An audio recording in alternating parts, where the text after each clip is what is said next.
Olá pessoal, tudo bem com vocês? Eu sou Isomar Gomes de Souza, professor do Instituto Federal Baiano, e eu quero fazer uma pergunta para você. Alguém já desanimou você a aprender uma língua?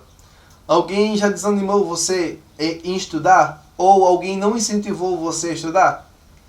Então, eu tenho alguns conselhos para você acerca de como você rejeitar certas pessoas ou rejeitar certos conselhos que não vão ajudar você a crescer profissionalmente, pessoalmente, mentalmente, psicologicamente. Então, eu quero que você lembre, quero que você pense nesses conselhos. Primeiro, quando você ouvir determinados conselhos que não ajudam você a se estimular a língua de sinais ou aprender a língua de sinais, você deve levar em conta quem é a pessoa. A pessoa sabe Libras? Beleza, se a pessoa sabe Libras, por que ela está desanimando você? É porque ela encara você como uma possível concorrente dela?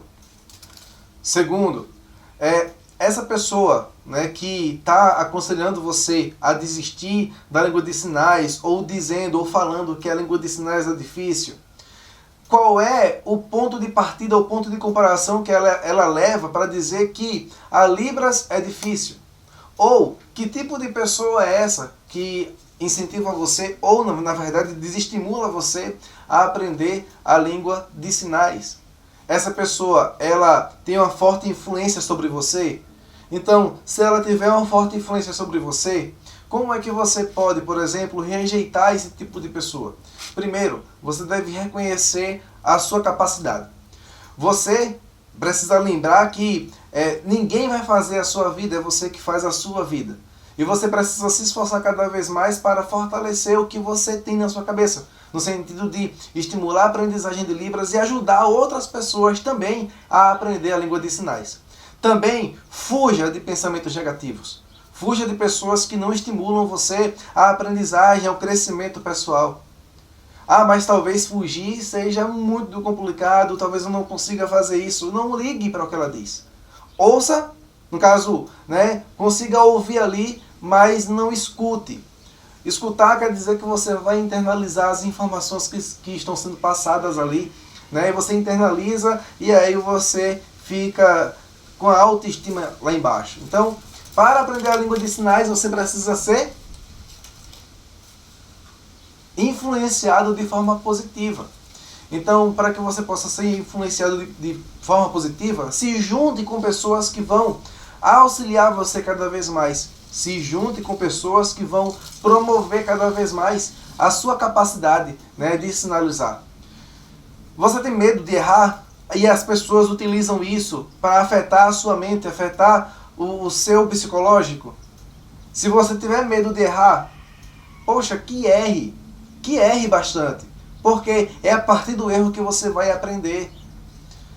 Poxa, professor, mas eu não consigo sinalizar em Libras, eu não consigo fazer, eu não consigo colocar na língua de sinais o que eu estou pensando. E eu tenho medo do que as pessoas vão achar se eu estou sinalizando errado, se eu estou sinalizando certo. Pare de pensar isso. Porque assim, se você erra, faz parte do processo de aprendizagem. Eu entendo, eu consigo compreender e eu falo para os meus alunos que o erro faz parte do processo de aprendizagem. Infelizmente, existem muitas abordagens tradicionalistas aí à torta e à direita que elas, infelizmente, dizem: isso aqui é certo, o sinal não é assim, o sinal não é assim, o sinal deve ser colocado dessa forma. Você tem que aprender assim e tem que ser feito assim. Não. O sinal está errado? Beleza. Então eu vou aprender a fazer o que é certo, Sinalizei errado? Não. Sinalizei de uma forma que própria minha, o sinal fez assim, mas é assim? Tá. É com o tempo que a gente desenvolve os acertos na língua de sinais. Então pare de se cobrar. Reconheça que você precisa aprender cada vez mais. E assim, você só vai perder o medo de sinalizar se e somente se você treinar. Então, como é que está sendo o seu treinamento? Você se depara com vídeos, você se depara com informações, você troca informações com outras pessoas, você tem uma plataforma robusta de aprendizagem? Ou somente tem um ambiente de aprendizagem que só se baseia em aula, aula, aula, aula, mas não pratica?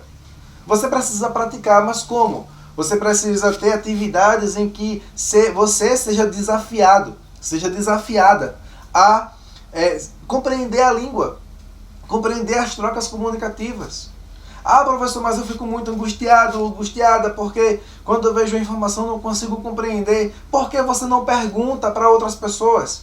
Por que você não pergunta para mim? Pode perguntar para mim. Ah, professor, mas onde é que eu encontro você? Tem um grupo do Telegram, né, que todo mundo consegue ter acesso a mim para a gente dialogar, para a gente trocar informações. E assim, por que você ainda coloca dificuldade? Eu não sei, eu não vou aprender Libras, nunca vou ser fluente em Libras. Então, se você não romper com isso, você nunca vai largar, né, esses tipos de preconceitos que existem. Então, tenha medo de errar, não tem problema, né? Ah, eu errei. Ah, não tem problema, tenha medo de errar. Você precisa, acima de tudo, errar. Erre bastante. Se você errar, você vai lembrar que outras pessoas também erraram. Eu errei. E muitas pessoas fluentes que dominam a Libras, que ensinam a Libras, também erraram. E esse processo é normal. O que não é normal é você sempre continuar no erro. Então, erre bastante e aí conserte todos os erros que você acha. Inclusive na organização de estudos, no planejamento, na constância. E é nesse terceiro item, na constância, que você precisa cada vez mais praticar, que é o treinamento. Então, treine cada vez mais e também treine comigo. Logo, logo você vai ver, né, informações sobre o Treine Comigo para estudar cada vez mais.